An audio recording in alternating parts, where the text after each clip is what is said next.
Thank you so much. I am a journalist. My job is to talk to people from all walks of life all over the world.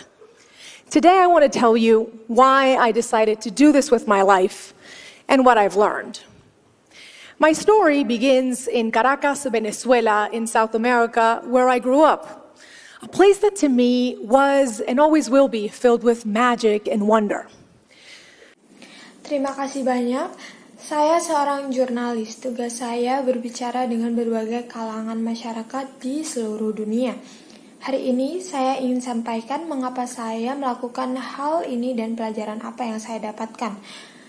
Cerita saya dimulai dari Caracas, Venezuela di Amerika Selatan. Tempat saya tumbuh besar, satu tempat yang menurut saya adalah dan akan selalu penuh daya tarik dan keajaiban. My parents wanted me to have a wider view of the world. I remember one time when I was around 7 years old, my dad came up to me and said, "Mariana, I'm going to send you and your little sister, who was 6 at the time, to a place where nobody speaks Spanish. I want you to experience different cultures." Sejak kecil, orang tua menginginkan saya memiliki pandangan yang lebih luas tentang dunia. Saya ingat saat saya berumur sekitar 7 tahun, ayah mendatangi saya dan berkata, "Mariana, ayah akan mengirimmu dan adik perempuanmu yang berumur 6 tahun waktu itu ke tempat yang tak seorang pun berbahasa Spanyol. Ayah ingin kamu merasakan budaya lain." He went on and on about the benefits of spending an entire summer in this summer camp in the United States, stressing a little phrase that I didn't pay too much attention to at the time: you never know what the future holds. Meanwhile, in my 7-year-old mind, I was thinking we were going to get to summer camp in Miami. Maybe it was going to be even better, and we were going to go a little further north to Orlando, where Mickey Mouse lived. I got really excited. Dia terus bercerita tentang keuntungan melewatkan sepanjang musim panas di sebuah perkemahan musim panas di Amerika Serikat dengan sedikit penekanan yang saya tak peduli sama sekali waktu itu. Kamu tak pernah tahu bagaimana masa depan nanti. Sementara itu, di pikiran saya saat itu, saya membayangkan kami akan pergi ke perkemahan musim panas di Miami, mungkin malah lebih menyenangkan. Mungkin kami akan berkunjung sedikit ke arah utara di Orlando, tempat di mana Mickey Mouse tinggal. Saya sangat bersemangat. My dad, however, had a slightly different plan. From Caracas, he sent us to Brainerd, Minnesota. Mickey Mouse was not up there. And with no cell phone, no Snapchat or Instagram, I couldn't look up any information. We get there, and one of the first things I noticed was that the other kids' hair was several shades of blonde, and most of them had blue eyes. Meanwhile, this is what we looked like. The first night, the camp director gathered everyone around the campfire and said, "Kids, we have a very international camp this year. The Atencios are here from Venezuela." The other kids looked at us as if we were from another planet. They would ask us things like, "Do you know what a hamburger is?" Or, "Do you go to school in a donkey or a canoe?" I would try to answer in my broken English, and they would just laugh. And I know they were not trying to be mean. They were just trying to understand who we were and make a correlation with the world they knew.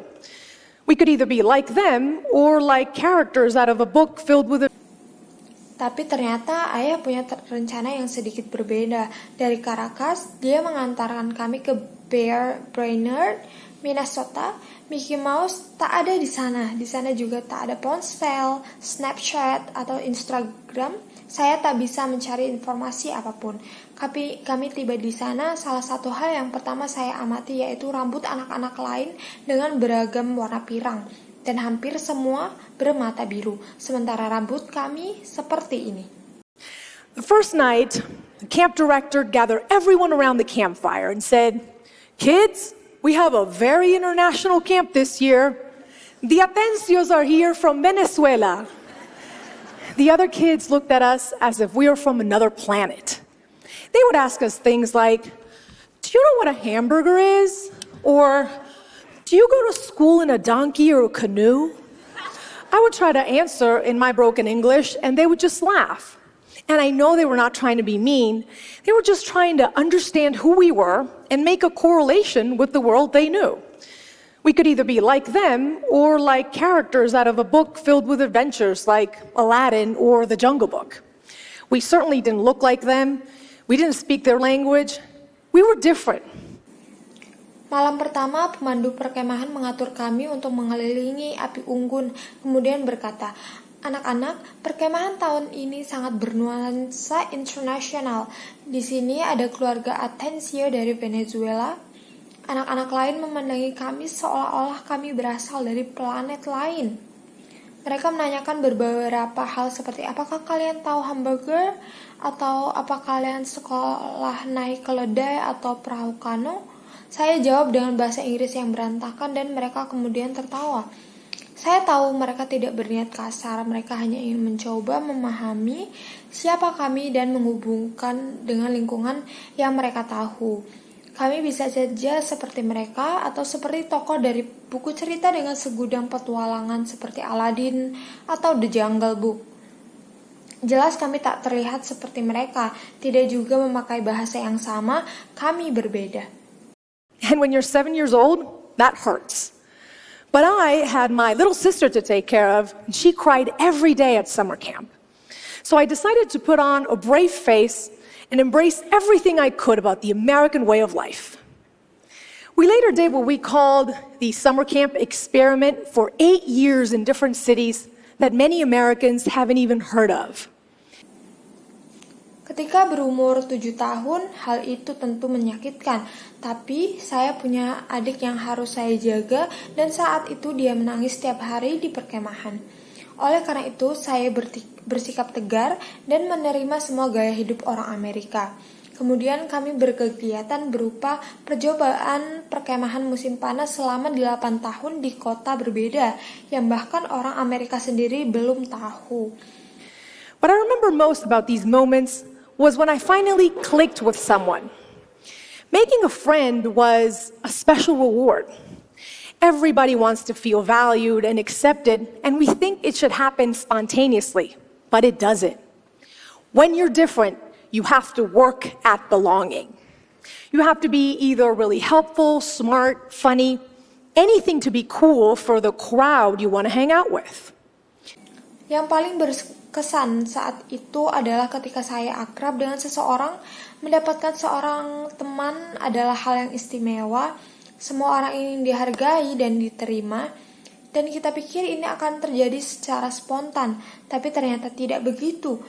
Ketika Anda berbeda, Anda harus mempunyai salah satu dari hal ini. Anda suka menolong, pintar, lucu, atau apapun itu yang terdengar keren bagi kelompok di mana Anda ingin diterima. Later on, when I was in high school, my dad expanded on his summer plan, and from Caracas, he sent me to Wallingford, Connecticut for senior year of high school. This time, I remember daydreaming on the plane about the American high school experience with a locker. It was going to be perfect, just like in my favorite TV show, Saved by the Bell. Saat saya di sekolah menengah, ayah memperluas rencana musim panasnya dari Caracas. Dia mengirim saya ke Wellington, Connecticut. Saat saya di masa SMA, pada saat itu saya teringat menghayal di atas pesawat tentang pengalaman sekolah menengah di Amerika lengkap dengan lokernya. Kelihatannya menyenangkan, seperti di acara TV favorit saya, Saved by the Bell. I get there, and they tell me that my assigned roommate is eagerly waiting. I open the door, and there she was, sitting on the bed, with a headscarf. Her name was Fatima, and she was Muslim from Bahrain, and she was not what I expected. She probably sensed my disappointment when I looked at her because I didn't do too much to hide it. Saat tiba di sana, saya diberitahu bahwa teman sekamar saya sudah menunggu. Saya buka pintu dan terlihat dia duduk di tempat tidur memakai jilbab. Namanya Fatimah, seorang muslim asal Bahrain. Dia bukan orang yang saya harapkan. Sepertinya dia merasakan kekecewaan saya karena saya tidak berusaha untuk menutupinya. See, as a teenager, I wanted to fit in even more. I wanted to be popular and maybe have a boyfriend for prom.